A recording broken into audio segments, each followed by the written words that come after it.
कई सारे आयोग उनके मार्गदर्शन में बने, शिक्षा नीतियां बनी और आज पूरा राष्ट्र उन्हें याद कर रहा है। आज के दिन साक्षरता की बात भी की जाती है। कई प्रकार की साक्षरताओं की जब हम बात करते हैं तो इसमें एक विधिक साक्षरता की भी बात होती है, बाल अधिकारों की बात होती है, बाल संरक्षण की बात होती है, और भी कई कानून है, कई नियम है जिसको हमको आज के दिन जानना है, आत्मसात करना है और उनका पालन भी करना है। हम बड़े सौभाग्यशाली हैं कि आज के इस दिन जब हमें विधिक साक्षरता की आवश्यकता है, हमें बाल संरक्षण के बारे में जानने की आवश्यकता है और भी कई सारे ऐसे कानून हैं जिसकी जानने की आवश्यकता है। तो आज के इस पावन दिवस पर हमको इस विद्यालय में माननीय न्यायाधीश जी का सानिध्य मिल रहा है, उनका मार्गदर्शन हमको मिल रहा है। मैं विद्यालय परिवार की ओर से आदरणीय न्यायाधीश महोदय का, आदरणीय जिला विधिक अधिकारी जी का हार्दिक अभिनंदन स्वागत करता हूँ। बहुत बहुत धन्यवाद आदरणीय ट्रांसफर महोदय। अब मैं आदरणीय प्रवीण जी से निवेदन करूँगा कि भी आए और विधिक सेवा किस प्रकार से काम करता है, क्या है और बच्चों को उससे किस प्रकार से लाभ मिल सकता है, उसके बारे में जानकारी देंगे आदरणीय प्रवीण जी। जिला न्यायाधीश महोदय, सम्मानीय प्रिंसिपल सर, सभी सम्मानित शिक्षकगण एवं प्रिय बच्चों, आज के इस पावन अवसर पर जिला विधिक सेवा प्राधिकरण आज अब सभी के बीच में आया है। उसका एक खास मकसद है। आप सभी ने शायद सिविक्स में या सामाजिक विज्ञान में आपने संविधान के बारे में बहुत थोड़ी थोड़ी बातें ज़रूर पढ़ी होंगी। सबको कॉन्स्टिट्यूशन संविधान के बारे में पता है। तो भारत के संविधान इंडिया का फंडामेंटल लॉ है, जिसमें से सारे कानून उसी को देखते हुए बनाए जाते हैं। तो उसी कानून में ये ज़रूरत भी महसूस हुई कि भारत में बहुत सारे सामाजिक रूप से वंचित लोग हैं, शैक्षणिक रूप से भी वंचित लोग हैं और आर्थिक रूप से भी वंचित लोग। तो उनको उनके कानूनी अधिकारों और की जानकारी कैसे हो और उनका अनुपालन कैसे करवाया जाए। अगर किसी का कोई भी कानूनी अधिकार अगर उसका हनन होता है, उसका वायलेशन हो रहा है, तो वो कहाँ जाए, और अगर उसके पास कंस्ट्रेंट्स हैं, फाइनेंशियल, सोशल, इकोनॉमिक, कोई भी कंस्ट्रेंट है, तो उसको कैसे वो पार पाए उसके ऊपर। तो भारत के संविधान में आर्टिकल 39A को जोड़ा गया संविधान संशोधन के द्वारा, और उसके द्वारा ये प्रावधान किया गया कि जो भी समाज के वंचित लोग हैं वो अपने सामाजिक, आर्थिक और दबावों की वजह से अपने सामाजिक अधिकारों की, जो भी उनके अधिकार हैं, कानून ने दिए हैं, संविधान ने दिए हैं, उनका वो एनफोर्समेंट करा सकें। इसी को देखते हुए 1987 में भारत के संसद ने एक कानून पारित किया जिसे विधिक सेवा प्राधिकरण अधिनियम के नाम से जाना जाता है 1987 में। उसी के अंडर में स्टेट लेवल पे, डिस्ट्रिक्ट लेवल पे और राष्ट्र के लेवल पे 3 बॉडीज गठित की गई, जिसे नालसा आपने अगर कभी सुना हो तो राष्ट्रीय विधिक सेवा प्राधिकरण, और इसी तरह राज्य प्राधिकरण भी स्थापित किया गया, और जिला स्तर पे जिससे हम आते हैं जिला प्राधिकरण, जिला विधिक सेवा प्राधिकरण। तो उसके कुछ मूल काम दिए गए हमें इस एक्ट के अंडर। उन कामों के बारे में बहुत संक्षिप्त में मैं आप लोगों को बताऊंगा। पहला जो हमारा कार्य है, जो आयाम है हमारे काम का, वो है मुफ्त विधिक सहायता एवं सलाह। तो मैंने आपको जैसे बताया कि बहुत सारे लोग अंडर प्रिविलेज्ड हैं, हम लोग तो एक प्रिविलेज्ड क्लास को बिलोंग करते हैं। जब भी हमारे किसी कानून जो अधिकार दिए हैं, कानूनी अधिकार हमारे, अगर वो हमसे वंचित किए जाते हैं तो हम अपना एक लॉयर अपॉइंट करवा के उसको कोर्ट में केस फाइल कर देते हैं। लेकिन बहुत सारे लोग आपके आसपास और हमारे समाज में हैं जो ये कानूनी सहायता नहीं अपने दम पे ले पाते हैं। तो उनके लिए ये सोचा गया कि आप मुफ्त विधिक सहायता, चूँकि हम भारत जो है एक वेलफेयर स्टेट है, सबके भलाई के लिए सोचने वाला स्टेट है, तो सबको बराबर का मौका मिले, तो फ्री में आप एडवोकेट अपना करा सकते हैं। अब आपके मन में ये सवाल आएगा कि कौन करा सकता है। तो महिलाएं, बच्चे, अनुसूचित जाति एवं जनजाति के पुरुष या महिला, अगर कोई प्राकृतिक आपदा से कोई पीड़ित व्यक्ति है वो, तो ये बहुत सारी कैटेगरीज हैं। और अभी रिसेंटली इसमें अमेंडमेंट हुआ, संशोधन हुआ, उसके द्वारा ये डिसाइड किया गया कि जिनकी वार्षिक आय 2 लाख रुपए से कम है, वो सभी लोग इस प्रावधान के अंतर्गत मुफ्त सहायता ले सकते हैं।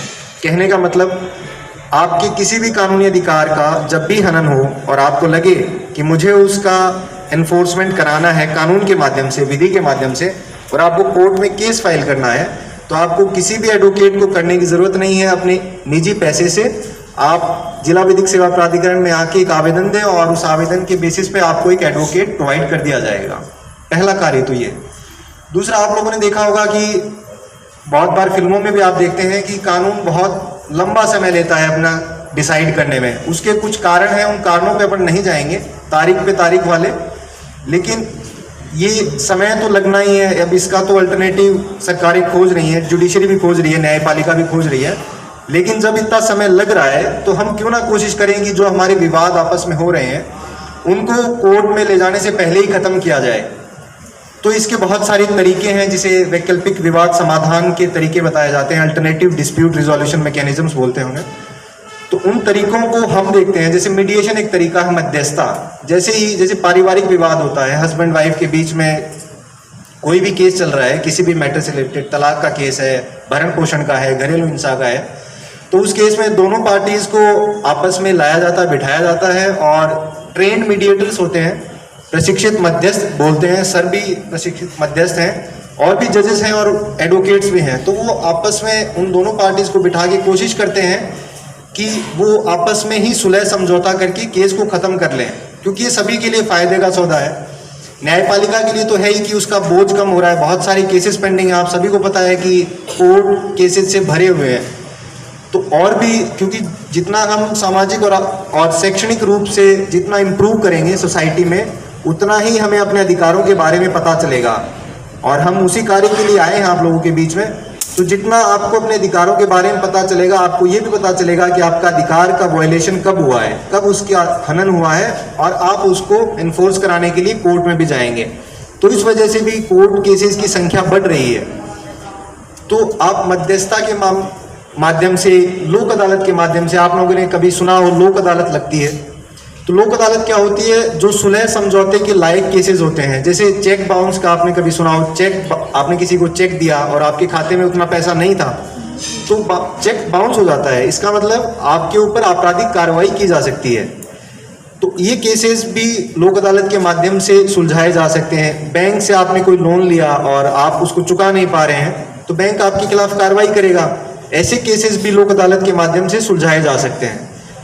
तो आप चूंकि अभी एक प्रोग्रेसिव अवस्था में हैं, आप शायद सभी लोग नाबालिग ही हैं, तो आपको अभी से जानना ज़रूरी है कि कोर्ट केसेस में जाने से पहले, रेगुलर कोर्ट में जाने से पहले, हमें अपने जितने भी झगड़े विवाद हैं उनको कोर्ट में पहुंचने से पहले ही सुलह की कोशिश करनी चाहिए। अगर पहुंच भी जा रहा है तो लोक अदालत के माध्यम से, या जितने भी वैकल्पिक विवाद के जो तरीके हैं उनका इस्तेमाल करके अपने विवादों का निराकरण करना चाहिए। फिर मैं एक चीज़ और आप लोगों को बताना चाहूँगा, चूँकि यहाँ पे बहुत संख्या में बालिकाएं भी शिक्षा ग्रहण कर रही हैं, तो एक पीड़ित प्रतिकर योजना है। पीड़ित प्रतिकर योजना, विक्टिम कंपनसेशन स्कीम।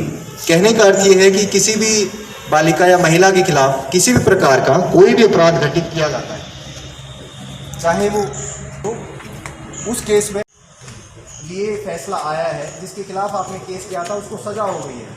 उस केस में कोर्ट अनुशंसा करता है, रिकमेंडेशन देगा अपनी, कि जो विक्टिम है, जो पीड़िता हैं, उनको कंपनसेशन दे जिला विधिक सेवा प्राधिकरण। और अगर अनुशंसा नहीं भी करता है माननीय न्यायालय, तो उसके बावजूद भी आपका हक है कि आप कंपनसेशन के लिए जिला विधिक सेवा प्राधिकरण में आवेदन दे सकते हैं।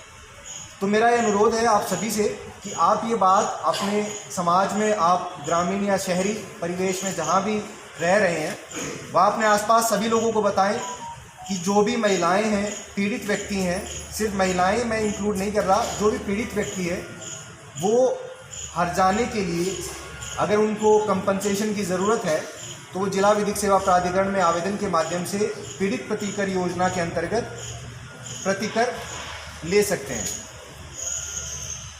मैं ज़्यादा समय नहीं लूँगा क्योंकि सर और हमारी मीटिंग भी है अभी इसके बाद में, तो मैं अभी अनुरोध करूँगा माननीय जिला न्यायाधीश एवं सचिव जिला विधिक सेवा प्राधिकरण माननीय श्रीमान हर सिंह बहरावत साहब से कि वो आप सभी को, क्योंकि आज राष्ट्रीय शिक्षा दिवस भी है, तो इस शुभ अवसर पर आप सभी को अपने आप को विधिक रूप से भी शिक्षित किया जाए। विधिक रूप से शिक्षित करने का मतलब आपको कुछ बहुत महत्वपूर्ण कानूनी जानकारी होनी चाहिए।